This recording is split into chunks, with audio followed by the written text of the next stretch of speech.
James Freeman from the Wall Street Journal. He is also a Fox News contributor. We have Scott Hodge, Tax Foundation president. James, how excited are you for this tax bill?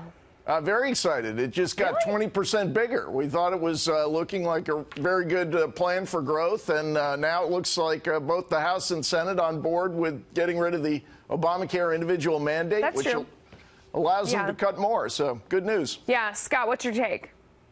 Well, it's going to be interesting to see how they apply those savings from the mandate. Savings. Use air quotes when you say savings. Yeah. Well, that's true. Yeah. Well, it's $338 billion worth of something. Yeah. And they're going to apply it somewhere. And the key question is, will it be for pro-growth tax cuts, or will it be just to pad child credits and other social policy that does not add to economic growth? Yeah. I mean, my problem with the overall thing is that in order to put money in someone's pocket, they're picking someone else's pocket.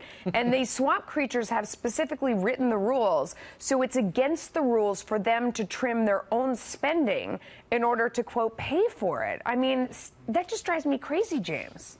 Yeah, the congressional budget rules, they should have rewritten them on day one of this Congress. But it works for them. They didn't, but here we are, and they've adopted certain rules, and they shouldn't have, but they're going to live by them. I think what you want now is you hope, as Scott was saying, that 300+ billion, take maybe 100 billion of it, a little more than that, and start those corporate tax rate cuts right away. You talked about that last week on the show. That's big for growth in 2018, and you can cut some individual tax rates as well. Yeah. Scott, you said that the child tax credit. Do you hate children? What's your deal with that? Well, mine are grown, so I don't care anymore. Right, there you go. I'm teasing.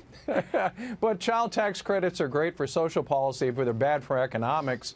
And so what we really want are tax policies that lift wages, productivity, and ultimately living standards. And those don't come through child tax credits or even some of the individual tax breaks. You really need to focus on cutting corporate tax rates, as James mentioned, going to full expensing for capital investments. All of those things are really good for economic growth and ultimately benefit everybody more than just a simple child tax credit. Yeah, James, I mean, I hate to say it because it hurts me to get rid of the state and local income tax deduction, but that in and of itself is a ridiculous policy because you're just allowing these Democrat-run cities that are throwing money into the street and wasting it to continue their ways, because the people who live there, while they may be frustrated like myself, you get to deduct it, so you're not as mad as you should be.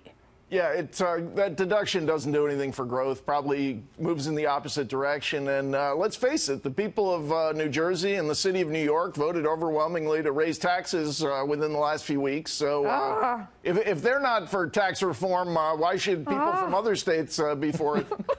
But I know. I mean, I'm not supposed to cry, but it's so hard.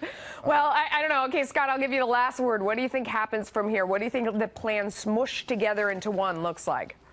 Well, I think they're going to move very quickly, and I think a lot of what we're seeing now is a sort of a pre-conferencing between the Senate and the House. They're going to come together, I think, very quickly. They're going to move right after Thanksgiving to get this through the Senate, and ultimately, I think it's going to go through the House and to the President's desk before Christmas.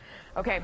All right. We are still awaiting the Vice President. You see that down in the corner of your screen, but we're going to let you two go. Thank you so much. Thanks. Thank you.